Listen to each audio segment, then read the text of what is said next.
Hi all, it's your friendly author here, Kemi Emmanuel, and coming to you on this lovely sunny day. I'm sitting under the sun because vitamin D is really important to have.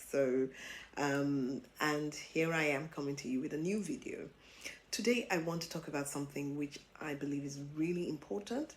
It's important for myself, it's important for a lot of people because, as a mental health nurse and practitioner, this is something I find that a lot of people struggle with.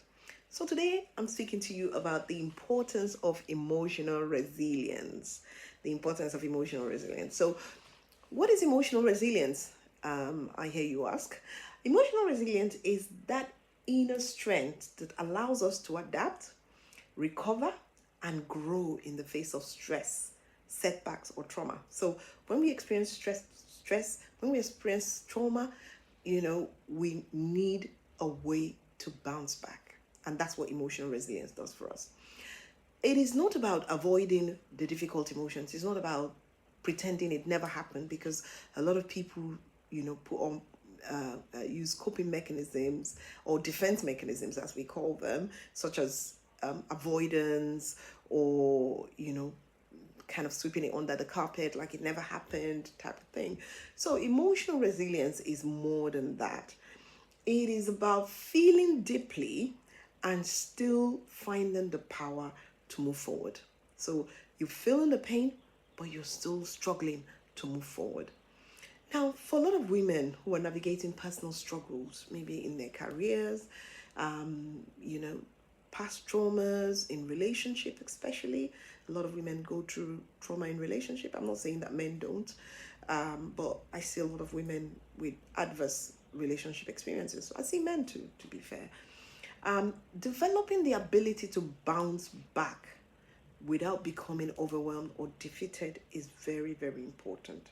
Because if not, what happens is that you develop mental health difficulties, you develop um, uh, depression, develop emotional dysregulation.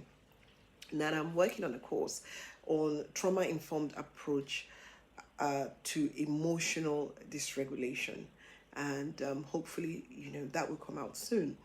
But I'm also writing a book around resilience and the importance of emotional resilience. So there is importance of emotional of physical resilience. You need to be strong. There's the importance of exercise and all that. But what I am talking about here is mental strength. You need mental strength to be able to cope with any pain that you will be going through. Now, this is particularly important for people, especially aged between the ages of 25 and 65, which is where I'm seeing a lot of these difficulties coming up. Now, I also wrote a free book. It's called Emotional Resilience. It's an ebook which you can download, and I will put the link after this video. You can download it, it's free, and it gives you tips on how to manage how to develop emotional resilience.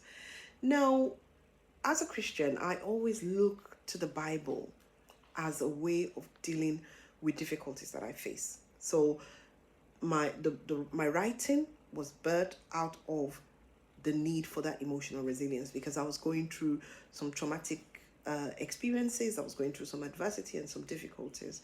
So that was how my book was born. My first book is called Love Made This Happen. And it was the love that made me able to start to see things differently, because I started to love myself.